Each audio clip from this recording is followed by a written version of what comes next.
All right, viewers, Russian President Vladimir Putin is holding his annual press meet. Let's cut across to Moscow. Спасибо. Михаил Петров, главный редактор ТАСС. Владимир Ильич, я хочу, прежде чем задать вопрос, поблагодарить вас. ТАСС в этом году. This year, TASS is celebrating 120 years. We're the oldest information agency of the country. This year, in August, you have signed a decree to award the Order of Honorable Labor to our institution, and I would like to thank you for this. This is a high evaluation of our work. Thank you. As for the question, I think it concerns everyone today, I guess.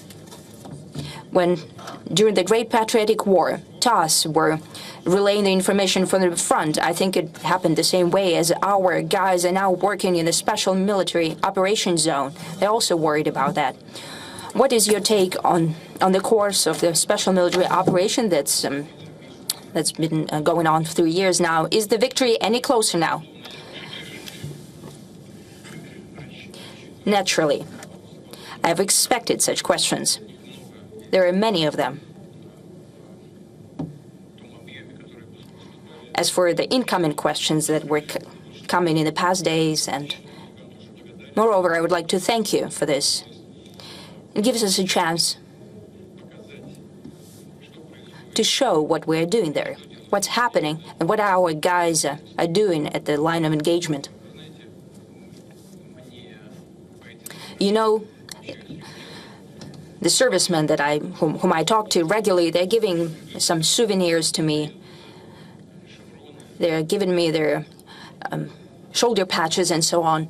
There's sometimes weapons as a souvenir. And quite recently, the servicemen of 155th Marine Brigade gave me a copy of the military flag, a banner. And we'd like to ask, can we ask someone to help? Could you please come up here? Yes, please. And someone on this side as well. So I have a request for you. Please stand over there, and you over here. And please unfold the banner. On the other way around. The Marines of the Pacific Fleet, I took it with me for a reason. Number one, I wanted to thank the guys for this gift. Second, let's think that this is 155th Marine Brigade. Represents all military banners of our guys fighting right now for Russia, for the motherland, throughout the line of engagement. I have to say that the situation is changing drastically. You know it very well. I just wanted to confirm that.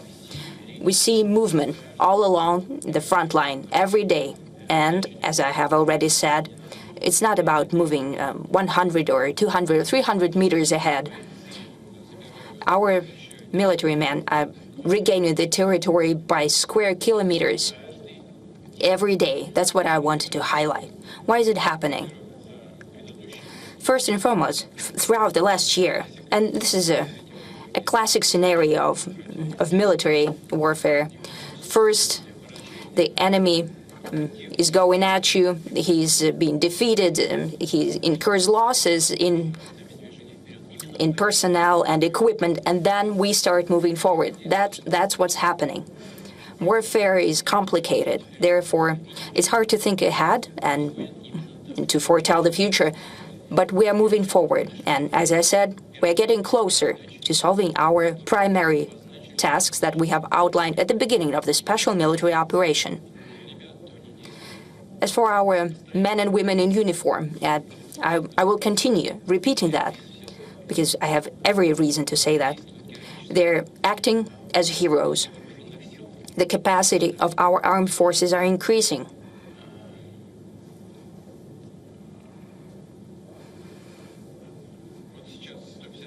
Right now, we see the banner of 155th Brigade. It's fighting in the Kursk region. It's pushing the enemy away from our territory. They're not alone. The 810th Pacific Fleet Brigade, 76th and 106th Division of paratroopers, the shooting regiment of the North Caucasus, the motorized brigade, everyone is working there as heroes. Right now, they're fighting, and let's wish all of them, everyone who is fighting in the Kursk region, all along the line of engagement, we wish them good luck, victory, and for them to return home safely.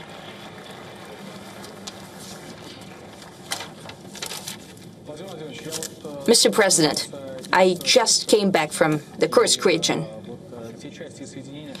Those units and brigades that you've mentioned right now doing their sacred duty, freeing our territory, we've worked with them for several weeks.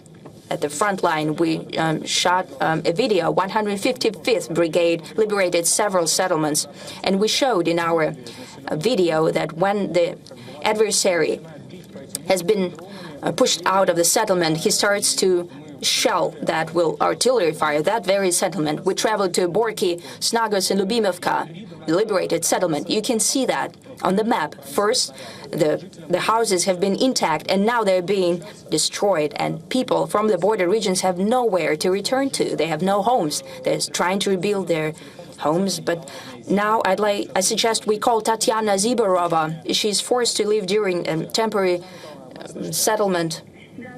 Do you hear us, Tatiana? Your question to the President, please.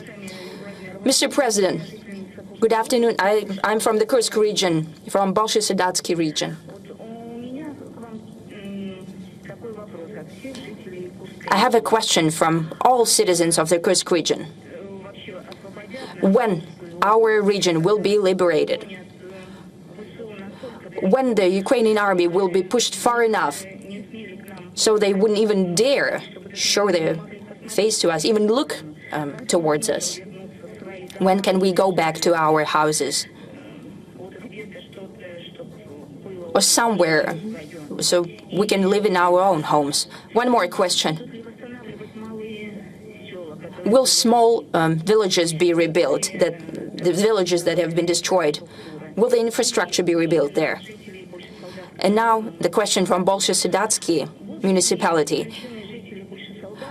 Will our citizens be put on the list of housing certificates? Because they are not issued to us right now because the Ukrainian army did not go there, so we're not listed as qualifying for the housing certificate.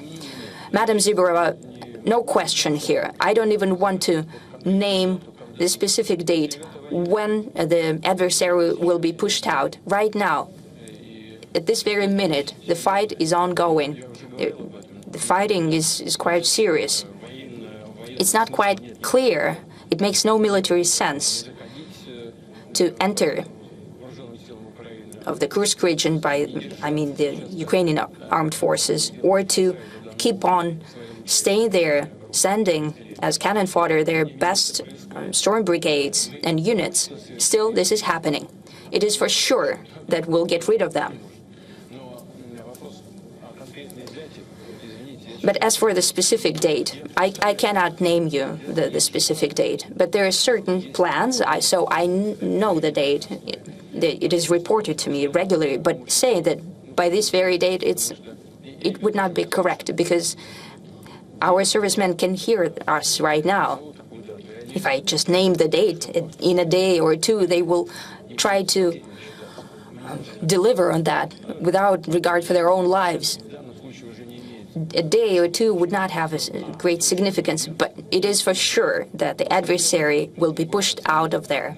And number two, will evaluate the detriment. And number three, everything will be rebuilt. There is no shadow of a doubt about it. We'll rebuild everything.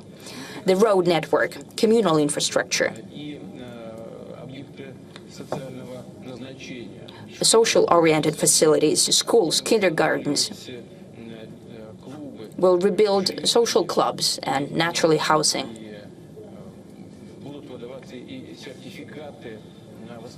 will provide certificates to rebuild housing. Those who want to move there will help them out. Right now, we have allocated already, I think, about 108 billion rubles. The first tranche has already been delivered. Administration will be working throughout all of the holidays. They'll be meeting with people and solving the questions also regarding the housing certificates. There is nothing good about what's happening to you. People are suffering, they have losses and tremendous inconveniences, especially with children and so on, but we'll do everything. Please do not doubt, Madam Zibro. We'll rebuild everything. And everyone who requires housing to be rebuilt, they'll be covered. Everyone will receive everything that they're bound to receive. And I truly expect that the new head of the region, who has been appointed to the Kursk region, he's an experienced person who knows how to work with people directly. That's why I appointed him there. He's been working at the State Duma for quite a while. He knows how to work with voters. He's good at it. And I'm sure that it will happen. He will work individually, case by case. Mr. President, our servicemen who right now are liberating the Kursk region do not have a status of the participant of the special military operation. Why? Because they're participants of the counterterrorism operation. It has an impact on the payments that they receive. We received several appeals, mainly by the wives of the servicemen. My husband is serving at an assault brigade in Kursk region, and he's taking part. He received 42,000 rubles in November, though he's at the front line. Some servicemen do not receive payments for 3 months already, since they're in the counterterrorism zone, not in the special military operations zone. Yet another appeal. Kursk region servicemen receive 25,000 per month, not 210,000 rubles, as promised by the Defense Ministry contract. Can it be amended? Yes, it can and it must be. This is my shortcoming. This is unexpected for me. I know what is said here.